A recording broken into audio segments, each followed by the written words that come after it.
and welcome to another episode of Murder Dictionary Podcast. My name is Brianna, and over there is Kelly. Hey. Before we get started, I wanted to remind you guys to check out our Facebook, Instagram, and Twitter. There's a bunch of murder memes and breaking news and serial killer info, as well as follow up on the cases that we cover in our episodes. If you haven't already left an iTunes review, go over and do that, please. It helps us out a lot, and we would love to thank you at the end of the episode. We shout out every review, and we appreciate all your positive feedback. I'll thank you in my own way. That's between you and Kelly's vagina. In the description and show notes for each episode, we will always put some resources for domestic violence, suicide awareness, mental health resources, child protective services, etc. will be in the notes. The other thing that will be in the notes is some research materials that I used for this episode. So if you ever want to follow up with the stories that we cover, there will be links in the episode description. Like a pencil, a piece of paper. Some clues. A little magnifying glass. Yeah. And then the last thing in our description and show notes will be a link to our Patreon. This week we have a few new patrons, so we wanted to thank Carrie, Rudy, Amber, and Colby. What? Thank you so much to you guys for your contribution to our Patreon. Yeah, thank you. And the other thing that's going on is we have merch going out this week. What? It has arrived. I know it's been delayed, but the day is here. So, the first person I'm sending our merch to is you. Oh my God. Oh my God. So that is Kelly. That is your personal little merch if you want to open it up. Won't fucking open. It's too pretty to open. Oh, I don't want to rip the sticker. Oh my God. It's cocaine.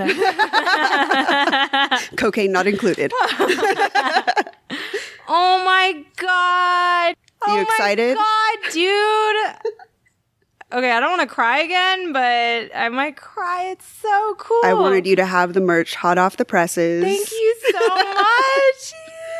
And I'm really excited to send it out to everybody. I mean, I'm excited for Kelly to see it, but I'm super excited for everybody to have it. Guys, this is awesome. And you get a picture of our faces. Woo! So, more Please don't jerk off on them. I was going to say, spank material. Use my face as a bullseye. This is so amazing. We have a button. So we're definitely going to be sending them out this week. So look out in your mailboxes. If you're a Patreon supporter, those are going to be heading your way. I'm really going to cry. I know. It's so cute. I know. I'm really stoked. You did a great job. Oh, thanks, dude. Me. Seriously, I'm so sorry. It's so good. You've been waiting so long. I'm so You want proud. a tissue? No, you can just lick up my tears. Hot. Okay, I'm good. You good? That's amazing. I'm really excited. I'm happy with the way that they came out, and I'm really glad that we'll be getting them out to people. Yeah. Yeah. Awesome. Yeah. Yeah, way to go, dude. You killed it. So, with all that said, we are ready to get into our topic for tonight. Sweet. Which is occult murders. Ooh. So I didn't prepare too much on statistics and psychology because it's a little bit hard to track occult murders and find enough cases to have a full database to pull from. Yeah.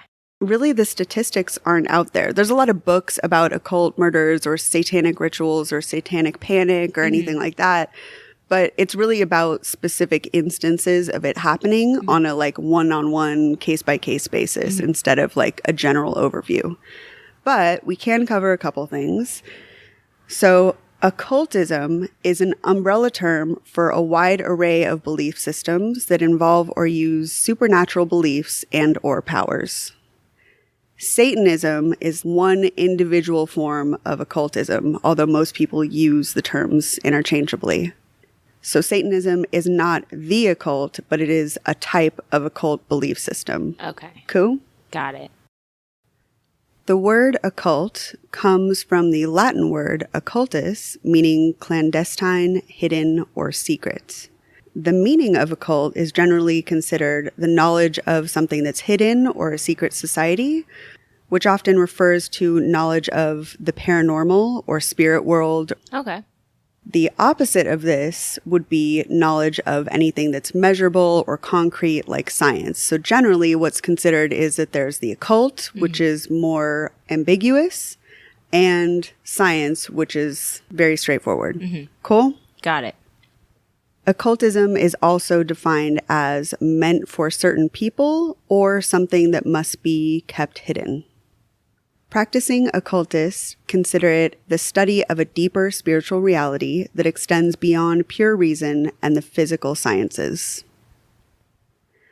Occultism includes astrology, magic, any system using supernatural powers or agencies, as well as Satanism and other practices. So science would be something you can test and then have like a conclusion with it, whereas this, you can't really... Right. It's basically kind of like a dark faith. Ooh. In my, Yes. You know what I mean? Like, you can't really define it. You can't prove it. It's not something you can test by having like a theory and performing certain experiments. You just have to take it upon faith. Okay. Like Jesus? Totes. My boy. So a lot of these crimes that are in the occult category are really hard to study. We had the Satanic Panic in like the late mid 80s to mid 90s. West Memphis 3, right? Yes. West Memphis 3. There was also like Richard Ramirez blamed Satanism. And then there was the McMartin preschool hoax. So there was a lot of different crimes that were being blamed on occultism or blamed on Satanism. But those are generally the kind of cases that are used as examples or just these one-off things. There hasn't been a really huge study that I could find. However, I'm going to keep looking because we're going to do more occult episodes. Ooh. And if I find something, then hopefully I'll include it next week or the week after. Cool. Most of the time, occult murders are inaccurately attributed to occultism and Satanism. A lot of times it's used as a defense or a scapegoat after the fact. People need an answer when they can't find the right person or actually what happened. And I mean, Satan's a really good... He's the best. Yeah, exactly. Satan did it. How can you argue with that, really? Case closed. Well, our work's done here. I guess we're done for the day. Sprinkle some holy water on him. Go home. Make it rain some holy water. Yeah, I think that it's easier for people to understand that some dark force is behind a murder instead of actually internalizing the fact that oftentimes the perpetrators of crimes are someone that you know. It's generally easier on one's own psyche to blame some unknown dark force than to look at the fact that maybe the family systems are broken, that people's own parents or their loved ones, their spouses are actually the ones hurting them. Yeah, absolutely. Nobody wants to take responsibility either. No one wants to. Yeah, that too. Especially when you can relate to that person too. You'd rather think it was something, like you said, dark instead of like someone that's like me or someone that I can relate to, because then I could like possibly that you just use yourself as the example. Oh, no. I mean, of course. I'm always comparing myself. Every episode, I'm more scared of you. Just keeps me on my toes. You want to go do some rituals after or light some candles? Do you have a goat? Baby, preferably. Oh my god. Or a baby. Bring a baby. All of the above. There's a coffee bean across the street. That's where we can get one. We'll just sit on the patio and perform satanic rituals. Yeah. I wonder what a satanic 4th of July is like. Because it's coming up. Do they have sparklers or like does it? I like to imagine people that are extremely like powerful in their own minds participating in really mundane activities. You know, like just like attending this like boring 4th of July barbecue. Yeah. But he's just all black, long hair, white face makeup, saying that his name is like Damien. You know? Damien loves fried chicken. Okay, Damien, whatever. Okay. So one of the things that fueled this satanic panic was, did you ever see the Geraldo special on Satanism? No, but I think I've like seen clips. Yeah, exactly. Back in the day, that was kind of everything that anybody knew about occultism was just from specials like that, like daytime talk shows or breaking news where people would just see like Satanism or cults or the occult kind of pop up as this like breaking news story or whatever. So most people had this kind of air of fear around anything that was unexplainable or dark or whatnot. But most of the time, the people that they were using as witnesses or experts on the subject were far from it. The statistics were wildly exaggerated. One of the statistics that was thrown out was that law enforcement said 50,000 or more people were dying of satanic ritual abuse per year. That's fucking insane. So they would just kind of throw out these numbers, throw out these generalizations that were just untrue and were false, and everybody was scared. So everybody was afraid that there were people out there that were Satanists that were here to like steal your kids. Yeah. But it just wasn't true. Which would make you fear anyone wearing black. Right? Anyone that listens to metal. And a lot of the people that they had arguing, well, how do you even put it? Like arguing against Satanism, but just saying that Satanism wasn't dangerous were like metal bands. Yeah. You know, like Ozzy Osbourne or some of the like Norwegian black metal bands were cited as people that represented this movement.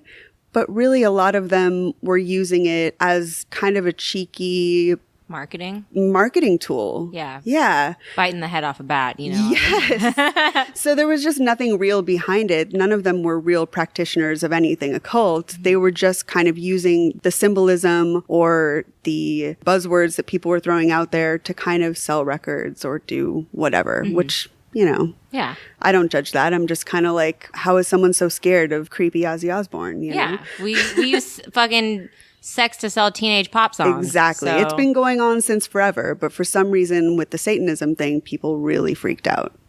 Huh. All that said, those are traditionally non-believers, including some of the people that would claim Satanism as a defense, possibly urged by their lawyers. But the cases that we're going to be covering are going to be diehard believers. Nice. Like actual occultists. You got the real shit. Yep. Cool. I got that goodish. Side point. How awesome would it be to be Geraldo? No, because he got to go do all the cool shit. He went to the like Cropsey mental that's hospital. Exactly. Yeah. He helped shut that down, right? Yep. Isn't that how it got shut down? And then you have this other satanic thing where you fucking put out all this false information, but you also were super helpful in getting this insane asylum shut down. They did make progress with some of the Geraldo reports or Oprah or anything like that, but still it was just so widely sensationalized, you know? Crazy. I think nowadays there's just too much opportunity to disprove things because as soon as you post something on the media, someone else will combat that and be like, oh no, I go to that school or I know that person and they're not a Satanist. Yeah. So it was easy for them to just put information out there and nobody was there to really fight it. You know? Yeah. Thank God for the internet, kind of. It sucks. Like, it's really bad because everyone fights everything you say and nothing you say is wrong. It's everyone's correcting you all the time. But also, helps not get shitty facts out there. So, yeah. Or shitty, whatever. I'm constantly Googling things to try and disprove everything. Seriously. So, today, the case that we're going over is Adolfo Constanzo, who was known as the Godfather. Or Il Padrino. El Padrino? Something like that. El Padrino, yeah. Ah. Il Padrino, he's the illest. Yeah, he's the illest. Adolfo Constanzo was born in Miami, Florida on November 1st, 1962. His mother was a 15-year-old Cuban immigrant named Delia Aurora Gonzalez. Delia was a rebellious and resourceful teenager who supported herself through various petty crimes. Me too, girl. When Adolfo was 6 months old, Delia had her son blessed by a Haitian priest who practiced Palo Mayombe, which is a variation of West African religions. It's already bad. I already know shit is going wrong, dude. No, that voodoo and nope. I'm scared of magic. Swear to God. Practicing Palo Mayombe consists of various rituals, spells, and sacrifices to gain wealth or power. Palo draws no line between black and white, which allows practitioners to choose a good or bad path without moral judgments, making these practices very popular with criminals and drug dealers. When Adolfo was an infant, a Palo Mayombe priest told Delia that her son was a chosen one who was, quote, destined for great power. Delia's husband was also of the belief that their son was an extraordinary child. However, when he passed away while Adolfo was still an infant, Delia began dating a Catholic man. Delia's new boyfriend did not believe in Palo Mayombe, so when they got married, he insisted that Delia and Adolfo practice Catholicism. Burn. Yeah, that's completely opposite because there are consequences for having bad morals. Right. Completely, 100%. Also, I learned everything about Haitians from Chucky, so that's why. That's your point of reference here? Yeah. I have never seen Chucky. Get out of here right now. We're fucking done. I quit. Get out. Seriously? Uh-huh. There's a lot of scary things that came out when I was a kid that I didn't see, and I never went back and watched them. We're going to go back together. We're going to go back in time. Yeah. Take my hand. Adolfo was then baptized in his new stepfather's Catholic church where the family lived in San Juan, Puerto Rico. Delia had another child with her new husband, and as Adolfo became older, he got more involved in the church by becoming an altar boy. This is all bad. You've got like occultism, you're an altar boy. This dude's fucked. Delia practiced Palo secretly with her children and even traveled to Haiti with Adolfo to further his religious education. In 1972, the family moved to Florida, but soon after Delia's second husband died. With the money from her second husband's death, Delia relocated back to Puerto Rico and immersed her children in Palo practices. I'm already scared of this lady because 2 husbands have died. Oh. And there's really no information about how they died, just the fact that they died. And I'm like, something's not right here. Pussy 2 bomb? Killed by that good gushy gushy. Yeah, there's just no information on what happened to them, but something doesn't seem right about that. Yeah. Delia now had 2 children to raise alone, so she returned to a life of crime to make ends meet. Sometimes Delia would even involve her children in her crimes as lookouts, distractions, or thieves. Why else would you have children? I mean, that's why you procreate. Exactly. For sure. I mean that, and just to like have people do things for me, like hand me the remote, go steal that. You know, it's the same shit. She was often arrested for trespassing, shoplifting, fraud, theft, and neglecting her children. However, Delia always received only slaps on the wrist for her crimes. She attributed her good luck and being protected from severe punishment to Palo Mayombe, so she began practicing it more frequently. Well, it might work, dude. Honestly, she's getting away scot-free. See, you were talking shit, but now, after the show, we're going to be Palo experts. Yeah, I'm going to convert. As Adolfo became older, Delia pushed him further into Palo and even got him an apprenticeship with a Haitian priest when he was 10. Delia told many people about how her son was, quote, chosen, and informed them that he could predict the future. Mom's gonna steal something. Damn, that kid's good. Yeah. He knows some things. Just a bunch of shit from 7-Eleven falls from her shirts. How'd he know? He's psychic. Neighbors began noticing strange things around the Constanzo home. Anyone who went inside their house observed bloodstains and the remains of sacrificial animals. I can't even cook meat. Let alone keep the bones. Yeah, like, I would not have it in me. And what if it's a cute bone, like a cute skeleton? Never mind. What if it just looks at you real cute and then you decide to spare its life? I mean, does that ever happen in these rituals? Or do you just try and steal its cuteness? I'm going to invoke your cuteness. There were whispers around the community that Delia was a witch, When someone had a confrontation or disagreement with Delia, they often found a headless goat or chicken on their doorstep the next morning. She's like a cat. Right? Just bringing you some prezzies. Thinking of you. If Delia heard that a neighbor had gossiped about her, they would find animal remains around their home. Yup. Although he was young, Adolfo believed in the religion, but its practices made him extremely isolated from his peers. His mother created a separation between him and other children by making him help her with petty crimes or practice palo instead of playing with other kids.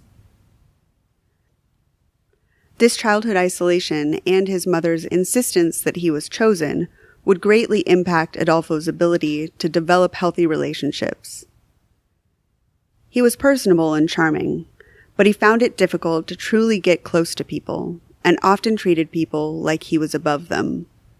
How do you go up and you're like, hey guys, you want to play a game? It's Ritual Sacrifice is my favorite game. It's so fun. You be the goat. I don't want to be the goat. Oh, I really wanted to play house, though. No, fuck house. Well, in my house, there's dead animals. That works, too. In his teens, Adolfo began having trouble in school. Either his superiority issues made it difficult to take direction from teachers, or he simply felt he didn't need school because he was chosen. I feel that. But still you persist. Yeah. I'm chosen, but I should have a backup plan. Yeah. I'm going to hit this joint real quick and think about it. Adolfo soon dropped out of high school and came out as gay. After he stopped going to school, he spent most of his time cruising gay bars or doing palo rituals and curses. He's living the life. That sounds awesome. That sounds so much. I'm down for all of this. Yeah. Adolfo believed his psychic abilities were growing and says that he predicted the 1981 shooting of President Ronald Reagan. And he just let it happen? Yeah, right? Do something. He continued working with a palo mentor and helped him earn money from palo. His mentor was employed by local criminals to perform protection and prosperity rituals. His mentor was rich by all accounts and taught Adolfo about his philosophy, saying, "The non-believers kill themselves with drugs, while we profit from their foolishness." Delia remarried again, and Adolfo's new stepfather was involved in palo mayombe and drug dealing. Get out, man, while you still can. Around this time, Adolfo and his mother were arrested numerous times for minor crimes like theft, vandalism, and shoplifting, but neither of them were given extreme penalties for their crimes, which they again attributed to their practice of palo. I read in one account that they shoplifted a chainsaw. How the fuck? How the fuck do you do that? Let me stick this in my pant leg real quick. You just like go to Home Depot and put it on a cart and just roll that shit out. Maybe they do like, you know, how spray paint where they put the rubber band around their ankle and then throw them into their sweatpants. They just put an entire... I had a friend that stole a bong that way. My hero. I just find it hard to imagine a scenario where, like, that didn't draw any attention. Yeah. Wait, isn't the dad drug dealing? Where's the money going? Right? I don't know. I mean, I guess it's just greed, too. Just even if you have money, there's never enough. There's never enough things. You always want more. Like chickens? Yeah. It's like more chickens? More chickens, more goats, more chainsaws. Yeah. In 1983, at the age of 21, Adolfo Constanzo participated in a ceremony to pledge himself to Kati Mpembe, or the religion of Satan. He committed to devoting himself to evil for profit. At the ceremony, he had symbols carved into his flesh, and he announced, "My soul is dead. I have no God." Chill, chill, chill. Wonder if they carved like a sad frown, you know? Like a little sad smiley, a crying emoji with one tear. You officially work for Satan now. Single tear. In 1983, he was scouted as a model and got a gig in Mexico City. While he was in Mexico City modeling, he spent his free time doing tarot card readings and telling fortunes in the LGBTQ neighborhood called Zona Rosa. While staying in Mexico City, he was dating and meeting new people, which led him to pick up a few followers.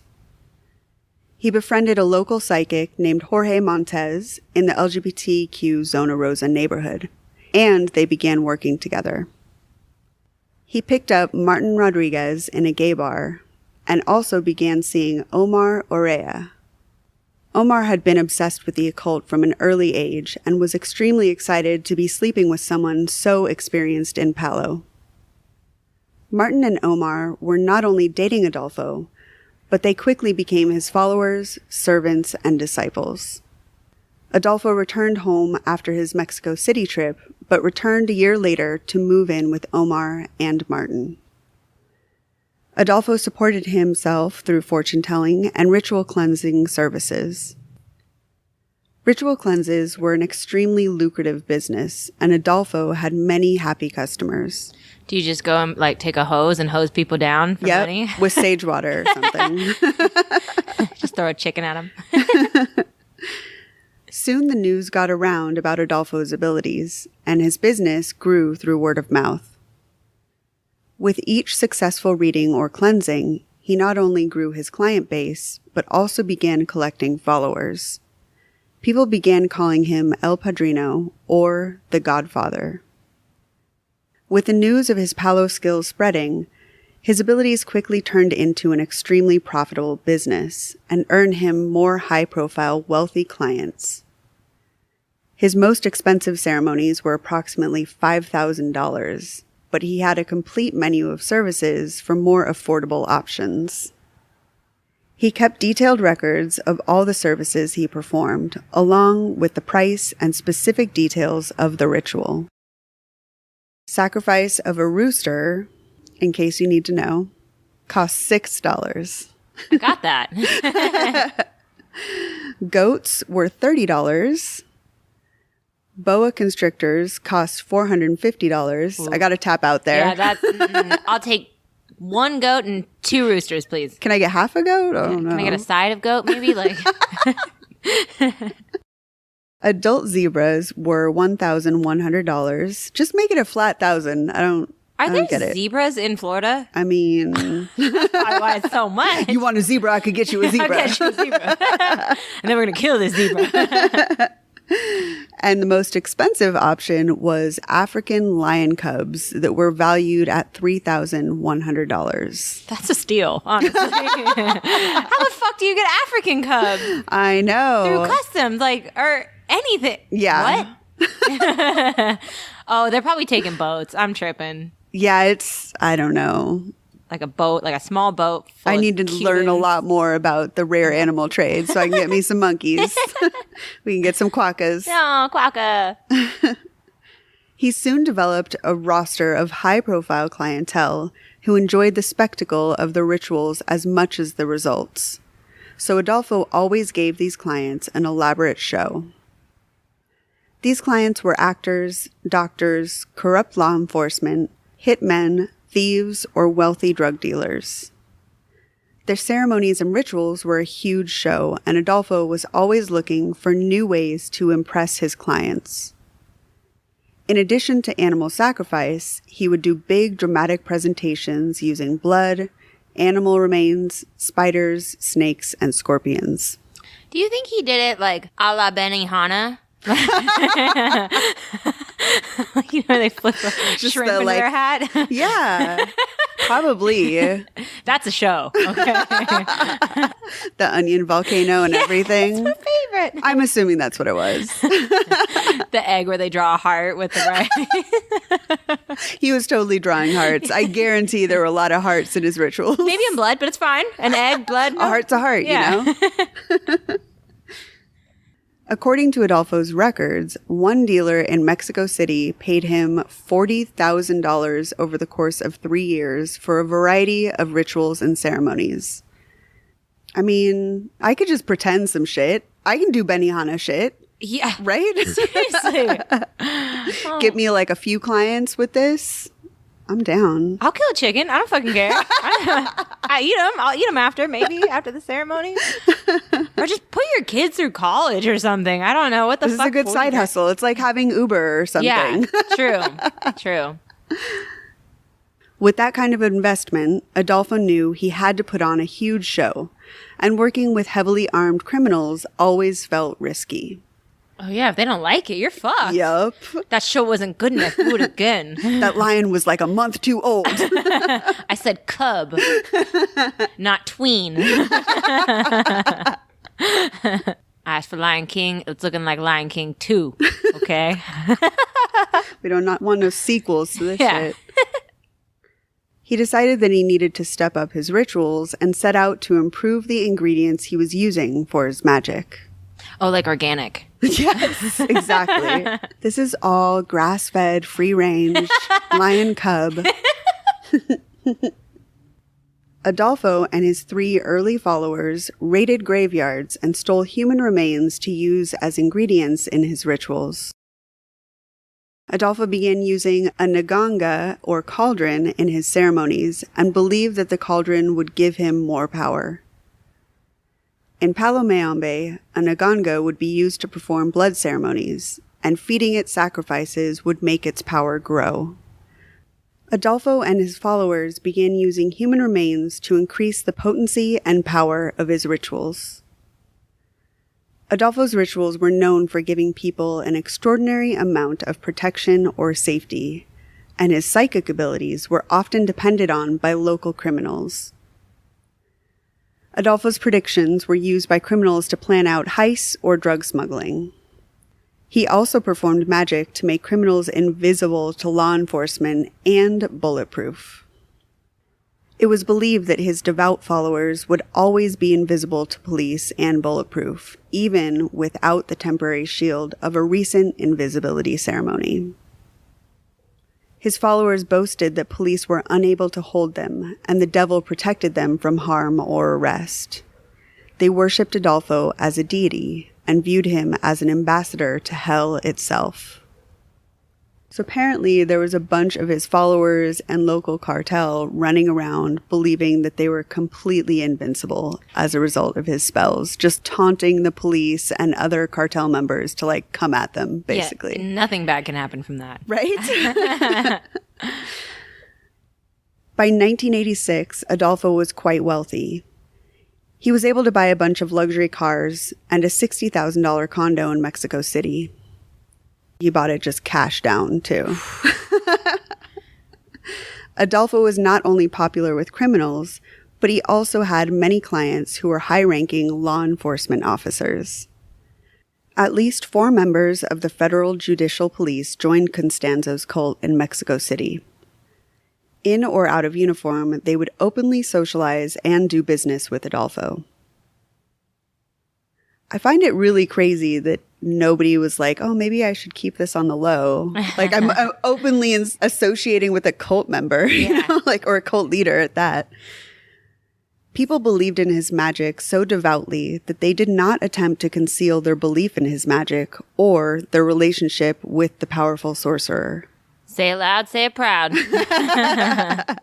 I'm cult and I'm proud. The commander of the narcotics unit, Salvador Garcia, even became one of his disciples. Florentino Ventura, an officer in the Mexican branch of Interpol, was also a follower. In 1986, Florentino Ventura introduced Adolfo to the Calzada family, who were one of the main narcotics cartel families in Mexico. Adolfo quickly charmed the high-ranking officials and began a very lucrative working relationship with the family. When not performing magic for his clients, Adolfo had a side hustle of committing crimes himself. In one of these scams, he posed as a DEA agent to steal coke from a dealer in Guadalajara. After stealing the cocaine, he turned around and sold it for $100K using his police contacts. So these federales were putting him in contact with people that would buy and sell drugs from him. Jesus. Corrupt cops are terrifying. Yeah. I want to go do that and be like, I'm the cops here. Give me all your stuff. Right? Apparently all of his followers have DEA jackets and badges and the whole fucking thing. Yup. Oh, man. My dad wears an LAPD hat. It's almost the same thing. So does he try and steal coke? It's so lame. I wish he would. Oh, my gosh. He's such a dork. I want some coroner, like LA County coroner paraphernalia. That would be awesome. I don't get why he has a side hustle if he's making 40 grand off. I know. I mean, I guess it's just greed. Yeah, you just got to keep going, keep making that money. Mm-hmm. During this time, police believe Adolfo began to feed his cauldron with live human offerings. He sought protection for himself and began taking more risks. The risky behavior was likely a result of feeling more confident because he was making bigger sacrifices to his cauldron. With his newfound confidence, he also began to believe that the success of the Calzada cartel family could directly be attributed to his spells and rituals. He believed that the only reason the Calzadas were making so much money was because of his magic. Okay, either the magic works, they're super lucky, or the power of positivity like The Secret works. It's placebo. Exactly. On April 27th, 1987, Adolfo decided to propose a partnership with the family. He believed that he should be an equal partner, but the Calzadas declined his proposition.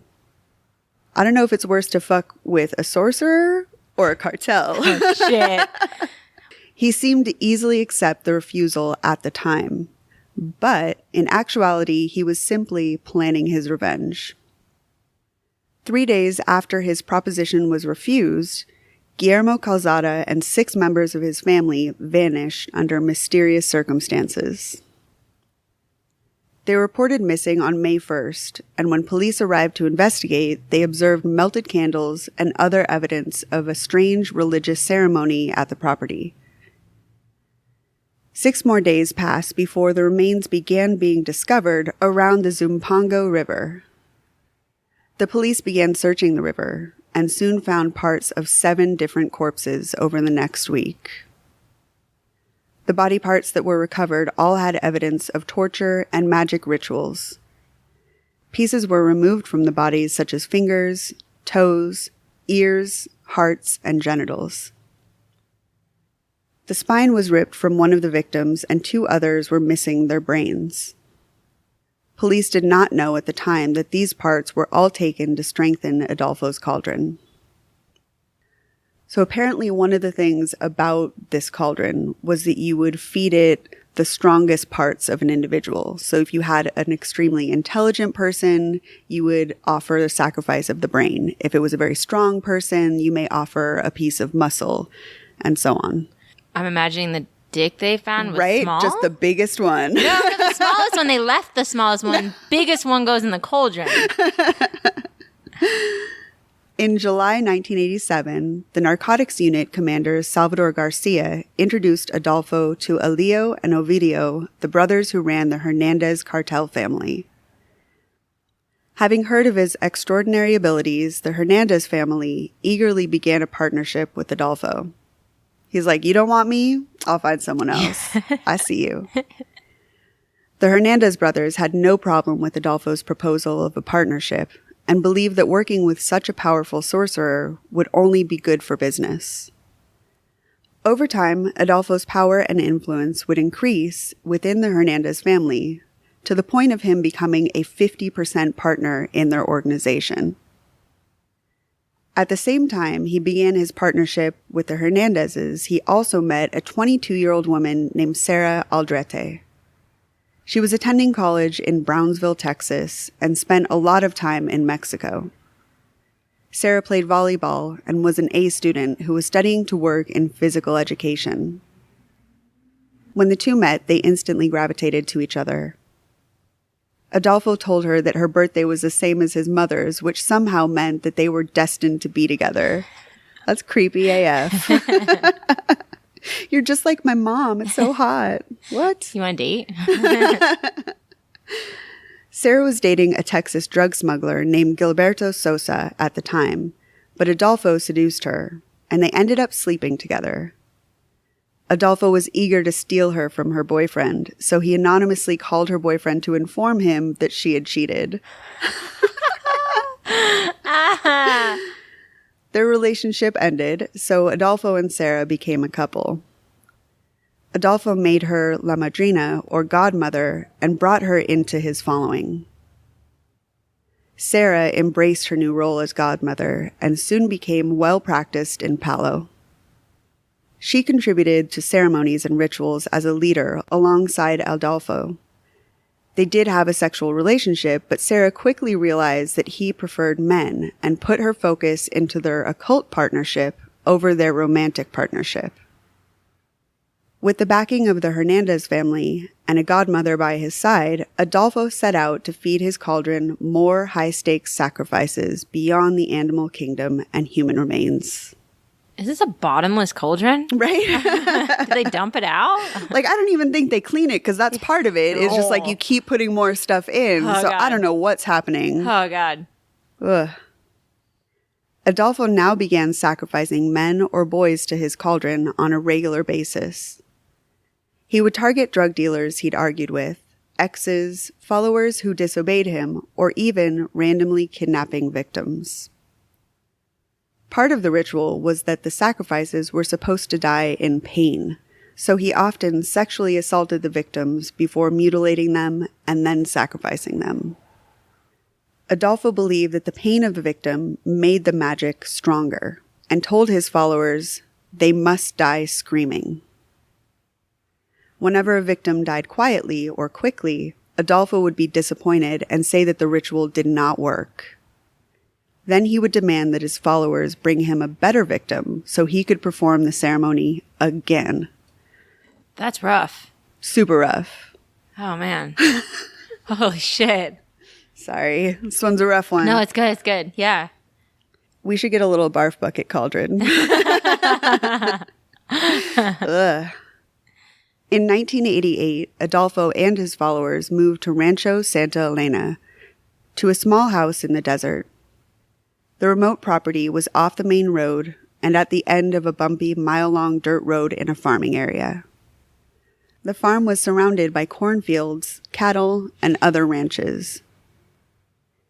They set up a temple for human sacrifice, and the property soon became known as the Devil's Ranch, which is coincidentally what Kelly calls her pussy.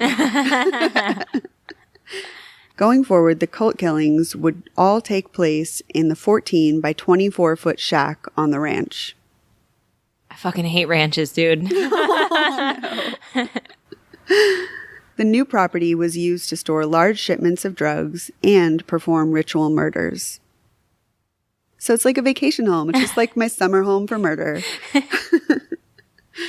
The space they set up for murders was a dirty, run-down supply shack.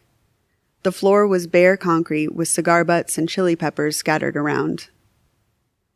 There were many boxes of altar candles and empty bottles of tequila.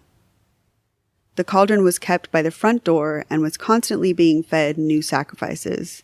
You better keep it by the front door, because that shit must stink. Ugh.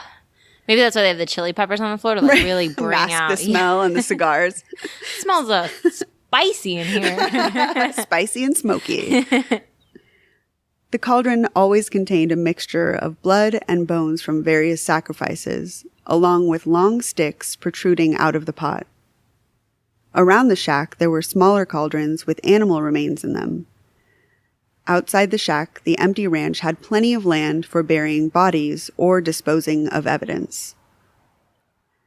With the ranch set up, Adolfo set out to build his empire by sacrificing more people to the cauldron. He shot a drug dealer, Hector de la Fuente, and a farmer named Moises Castillo. He was not satisfied with the quality of the two previous sacrifices, so he oversaw the torture and murder of a trans woman named Raul Paz Escovel. I'm not sure what name Raul went by. I couldn't find it anywhere. I would like to use what name they preferred. Yeah. However, the only name I found was Raul. It seems kind of stupid that if you want someone to scream and die before, why would you shoot him? Yeah.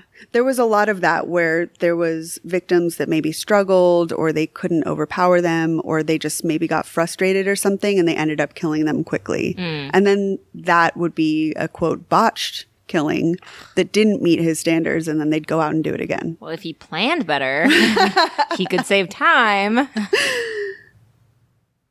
The remains were dumped on a public street and found by local children. I know. A month later, Ovidio Hernandez and his 2-year-old son were kidnapped by rival narcotics dealers, so the family asked Adolfo for help. Adolfo performed another human sacrifice to ensure their safe release, and they were returned home shortly after. The safe return of Ovidio and his son were directly attributed to Adolfo's magic.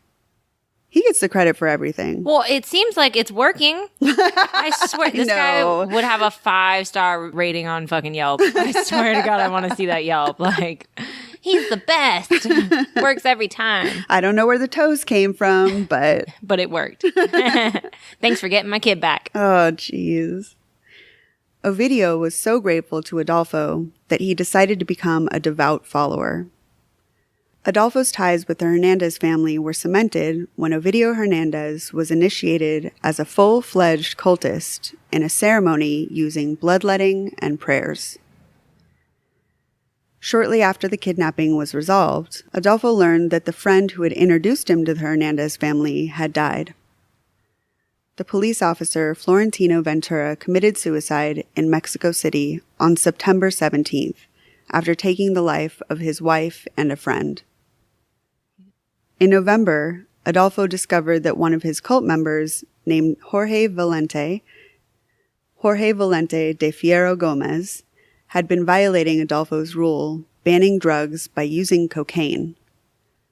Adolfo decided to sacrifice Jorge in one of his rituals as a punishment for disobeying his orders. And probably to show other people to obey him. But that's just my opinion. It's not, I mean, it's cool to pretend you're DEA and steal drugs, but don't you dare snort it. Just stare at it longingly while drooling. That's the best thing to do with cocaine. I'm really good at that. On February 14th, 1989, Adolfo had drug dealers Ezequiel Rodriguez Luna, Ruben Vea Garza, and Ernesto Rivas Diaz tortured to death at the ranch. 9 days later, the cult members attempted to kidnap another person at random, but the victim put up such a fight that they shot him in the process. What a great way to spend Valentine's Day. Oh. Just kidding. That sucks. This guy's just getting away with everything. I can't wait till he gets caught. Please killing tell me people with flowers and chocolates in their hands.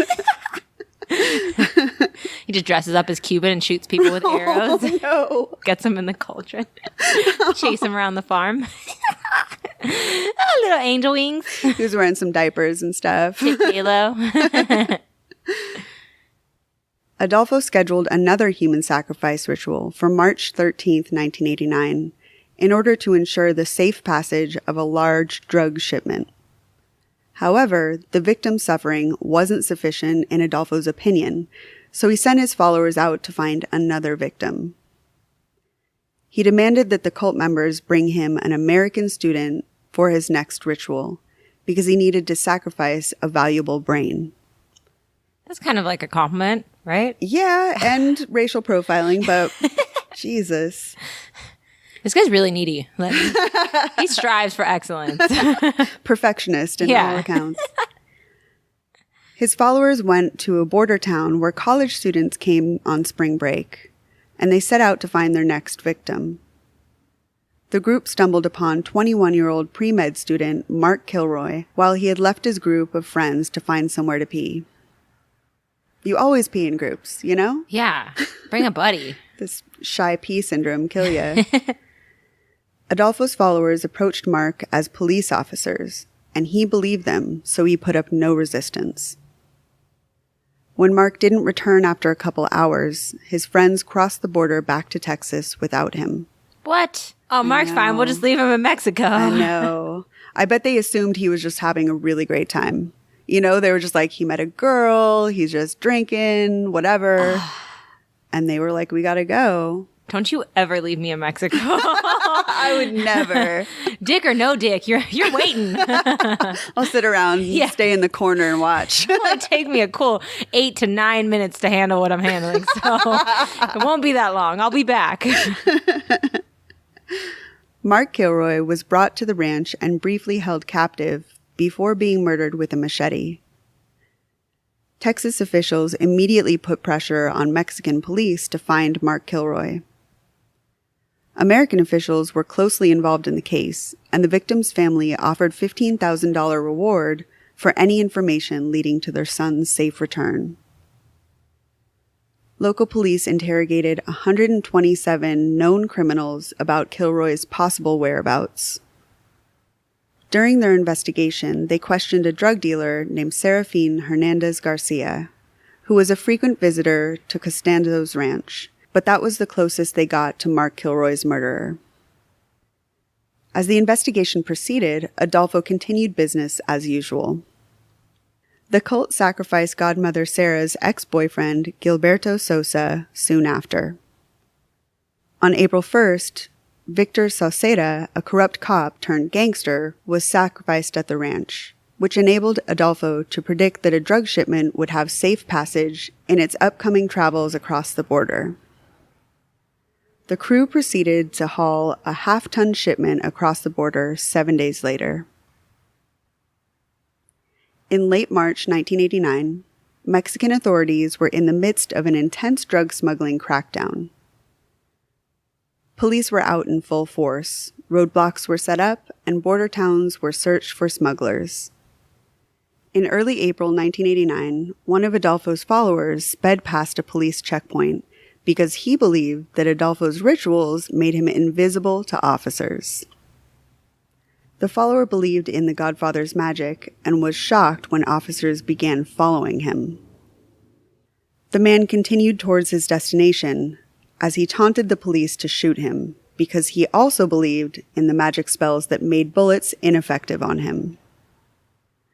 Officers followed the petty criminal all the way back to Rancho Santa Elena, known as the Devil's Ranch. After a quick search of the property revealed narcotics, the police arrested a couple followers at the scene. Once in custody, the followers openly admitted to involvement in Mark Kilroy's abduction and murder. Okay, I know I said snitch before, but don't snitch on a sorcerer. Seriously. The thing about them was that they really believed no matter what happened, they would always be set free. Ugh. Even if they confessed to a crime, they believed that it was okay. I watched like a mini documentary where they had footage of some of the people confessing and even being at the ranch and pointing out the bodies around the ranch. And they're very self-assured. They don't care. Yeah. They speak about it very matter-of-factly. And they're just saying like it's just any other thing that we killed this person. There's this body here, just stating the facts because they truly believe that there was no way they would be held accountable.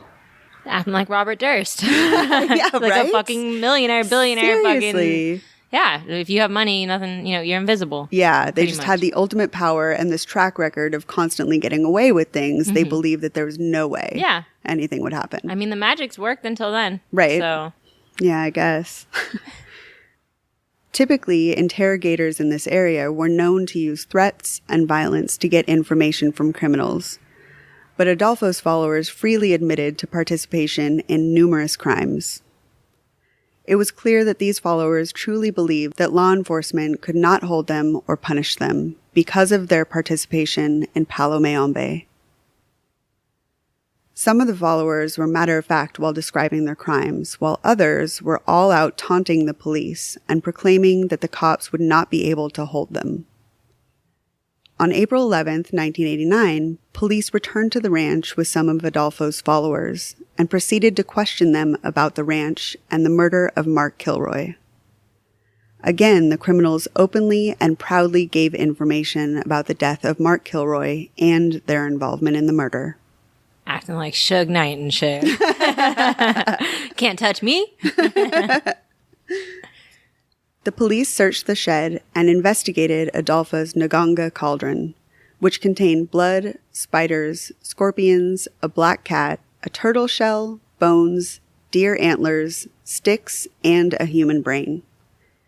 They must have played a lot of Tetris or something. Ugh, God. It's a whole lot of shit. You want to get stew after this? I'm kind of hungry. Just kidding. Where's my barf cauldron? Every time they threw something in there, like Emerald Lagasse, bam! Here's the black cat, bam! Spice it up, bam! Stupid. Cult members also directed law enforcement to Adolfo's private cemetery. They began having the cult members point out and dig up the bodies, but this began to get tedious, so they started to use bobcats and dump trucks from neighboring farmers. Over the course of 5 days, 15 bodies were found. In addition to Mark Kilroy and other victims already named, they also found 2 renegade federal narcotics officers, Joaquin Manzo and Miguel Garcia, along with 3 men who were never identified. The next day, police raided Adolfo's home outside Mexico City. Adolfo was nowhere to be found, but they did discover stockpiles of pornography and another hidden ritual temple in his home. Adolfo was on the run with Sarah, 2 of his boyfriends, and a hitman, Alvaro de Leon, aka El Dubi. Squad. He was hiding out in the houses of various cult members and making plans to flee Mexico. The more time passed, the more various other cult members were arrested. They finally settled in an apartment building in Mexico City, where they safely hid for months. Police televised the destruction of the Devil's Ranch and showed the burning cauldron in hopes of getting Adolfo out of hiding. Adolfo was furious, and his tarot card reading made him believe that this was the result of betrayal. He began getting more paranoid every day. Adolfo kept an Uzi with him at all times, and he rarely slept. He turned some of his paranoia and aggression on the small group in the apartment, telling them that the police could not kill them, but the Godfather could. I feel like we're watching Scarface right now. I feel like that's the way every sort of cartel or mob or whatever murder, like, it ends with that. Yeah, guns. They eventually are just implode. Yeah, absolutely. And super all this paranoia. Yeah. Because of betrayal. Yeah. Yep. It's like, what did you think was going to happen? Yeah. When you have You'd be the one person that would get away with it. Yeah, of course. On May 2nd, Sarah tried to save herself by tossing a note out the window. It read, "Please call the judicial police and tell them that in this building are those they are seeking. Give them the address, 4th floor. Tell them that a woman is being held hostage. I beg for this because what I want most is to talk, or they're going to kill the girl." A passerby found the note, but believed it was a prank, so he never reported it to authorities.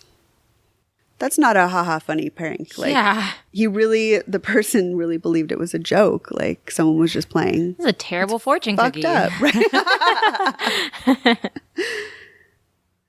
On May 6, 1989, police were searching the streets for a missing child when Adolfo noticed them canvassing the area.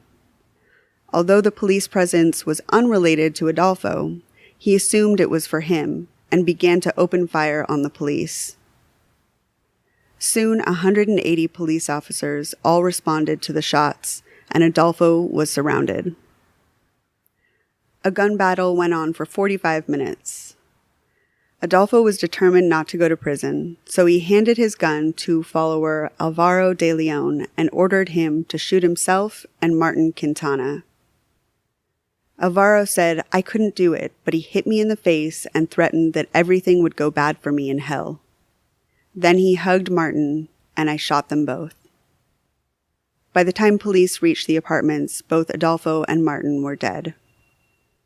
Alvaro de Leon and Sarah Aldrete were immediately arrested. Alvaro told police, "The Godfather will not be dead for long." At the time of the arrest, detectives said they admitted to a total of 14 killings in a 9-month period. There were indications from other people that there could have been more. There could possibly be even more at this very site. I wouldn't be surprised if there were more at other locations, but we don't have any way of proving or disproving that. Different accounts estimate that there were an additional 20 to 40 victims that were not at the ranch cemetery, which could be attributed to Adolfo Constanzo's cult. At a press conference in Brownsville, Texas, Mark Kilroy's father, James, said that the underlying lesson in his son's death was that even casual drug users should remember that they are supporting criminal enterprises like the one that killed his son. James said, Mark never had any involvement in narcotics. He was afraid of narcotics, but it was narcotics that killed him. When people sit there and tell you that a marijuana cigarette doesn't hurt you, they're wrong. Marijuana is what killed Mark. These guys were marijuana smugglers. Oh, man. Do you want to say anything on behalf of marijuana? Well, I think it's really unfair to demonize a plant. Adolfo escaped into death. It is unknown how many victims he slaughtered, but 14 of his followers were jailed for between 35 to 67 years for multiple murders, drugs, and weapons offenses. The survivors all got massive jail sentences. It is unknown how many victims Constanzo killed, but Sarah told reporters, "I don't think the religion will end with us, because it has a lot of people in it. It will continue." A total of 14 cult members were charged with a wide range of crimes, from murder to drug running. In August 1990, El Dubi was convicted of killing Adolfo Constanzo and Martin Quintana, which got him a 30-year prison sentence. Cultists Juan Fragosa and Jorge Montez were both convicted in the Ramon Esquivel murder and sentenced to 35 years each. Omar Orea was also convicted in the same case, but he died of AIDS before he could be sentenced. Initially, the cult's godmother, Sarah Aldrete, was convicted of criminal association and sentenced to only 6 years. In her second trial, she was charged with several counts of murder and sentenced to 30 years in prison. Thank goodness. Upon her release from Mexican jail, she will also be charged in the U.S. with the murder of Mark Kilroy. So the lesson is, don't ever pick up an American. And don't smoke marijuana cigarettes. Oh, yeah? Is that the lesson you're taking? Yeah, I'm actually a changed person after this. I'm just going to say. I believe every word of that. It's so crazy to me that him, with all his followers and his cult leading, as well as Jim Jones, both went out in the way of just letting someone kill them or killing themselves. When it really comes down to it, they're just weak and scared. Super weak. Yeah, just completely weak. And you wanted people to die. Like, you tortured people and you just took the easiest way out, you fucking piece of shit. Yep. And he had somebody else do it and let everybody else take the fall. Yeah. Everybody else survived and had to get all this jail time for shit that he led. Only do Harry Potter magic, because you would have Wingardium Leviosa all the cops out of there and it would have been fucking fine. Is that a real spell? Yeah, it totally is. Or I don't know. What are you talking about? Yeah, this is crazy. That's so fucked. And I hate that one of the people got 30 years for 2 people when another person got 35 years for 1 person. Yeah. And I don't know enough about the trials to know what was the difference between them, but it had to be just the level to which they were involved, like as far as just taking orders or initiating it themselves, you know? But either way, it's like someone could tell me to kill and I'm not going to kill someone. Like, they obviously had this in them that they were true believers as well as having that ability to murder someone. Yeah, you have to have that in you. There's no way someone just like, my cauldron's really hungry. Just like, okay, here, let me kill someone. Yeah. A normal person is not going to say that, No. you know? Anyway, you want to do a couple iTunes reviews? My favorite. Absolutely. So we don't have a whole lot of time, but we got a couple. And then I'll save a couple for next week because we're running a little bit late. I'm so excited for a barf cauldron. We've really been missing out on that. We need to start using that for sure. Because there's a lot of these stories, not just today, but a lot of stories I'm like, queasy AF. Mm-hmm. Our first review tonight is from Rachel, who says that they look forward to every new episode and that they love our friendship. Aw. Me too. Me too. Thank you so much, Rachel. We really appreciate that. Yeah, thank you. The next one is from What's Up Podcast, who's an awesome podcast. You should listen to them. I'm going to check it out. They said that they listen to a lot of podcasts, but there are few that make them actually laugh out loud. And they said that the necrophilia episode of all things made them laugh. If one thing's going to make you laugh, necroboners. So thank you so much to the What's Up Podcast. My goal in life is to make people LOL. So that's so awesome. The next one is from That's Delightful. They said, lots of murder mystery podcasts to choose from. This one breaks up the monotony with a bit of humor. Thank you so much. Thank you. We appreciate you. You super delightful, beautiful bastard. That's what people say after they've gone down on me. That's delightful. The next one is from Black Stang. Another BLK Stang. Black Stang. That is the best porn star name. I swear to God. I know. If you're listening, please become a porn star. Yeah, please. Please. We need you. Yeah. This is your calling. Black Stang said that they love the podcast and our chemistry. They enjoy our sense of humor and keep up the good work. Aw, we love you. Thank you to Black Stang. Yeah, thanks, Black our Stang. Our new favorite porn star. The next review is from Achaeus. Aykayyess. Achaeus? Yes.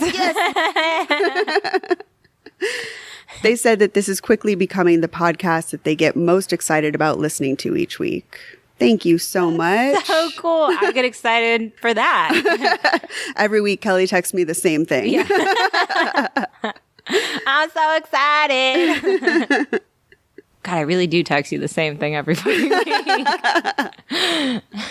And I think we're going to save the rest of them for next time because it's getting a little bit late. So we've got a couple more for next week. If you didn't hear yours, we want to say thank you and we'll shout you out next week. Yeah. If you haven't left a review already, we would really appreciate it if you would go on iTunes and leave us a 5-star review, and we would love to thank you as well. If you haven't followed us on Facebook, Instagram, and Twitter, we have pages on there, so definitely check those out and give us a follow. And if you need any resources for victims, as we said at the beginning of the show, they will be in the show notes and description, along with links for some of my research material for the case that we covered tonight. If you want to read further on the story that we talked about and also that little documentary with the interviews from the cultists, that's really interesting. I'll put that in there too. I want to see that. And if you haven't gone over to our Patreon, like we said before, we have merch. It is shipping out to you guys. So go ahead and check out Patreon if you want to get some stickers, some buttons, a thank you note, all of that stuff. Condoms. It's so good. I love our merch. I'm keeping it a secret. Oh, sorry. Sorry. Edit that out. Dental Jimmy dams. Hats. Yeah. True crime Jimmy hat. So definitely head over to Patreon and check that out. We've got bonus episodes and merch available for you guys. And I think that's going to be it for this week. So thank you so much for listening, and we'll see you next week. Bye. Bye. And now, an ad from Dad. All right, save money on car insurance when you bundle home and auto with Progressive. Can I take these off? All right. What is this? This looks good. Wow. That's well made. Where did you get this? I'm talking to you with the hair. Yeah, where did you get this? It's good stuff. That's solid. That's not veneer. That's solid stuff. Progressive can't save you from becoming your parents, but we can save you money when you bundle home and auto. Progressive Casualty Insurance Company, affiliates, and other insurers. Discounts not available in all states or situations. And now, an ad from Dad. All right, save money on car insurance when you bundle home and auto with Progressive. Can I take these off? All right. What is this? This looks good. Wow. That's well made. Where did you get this? I'm talking to you with the hair. Yeah, where did you get this? It's good stuff. That's solid. That's not veneer. That's solid stuff. Progressive can't save you from becoming your parents, but we can save you money when you bundle home and auto. Progressive Casualty Insurance Company, affiliates, and other insurers. Discounts not available in all states or situations.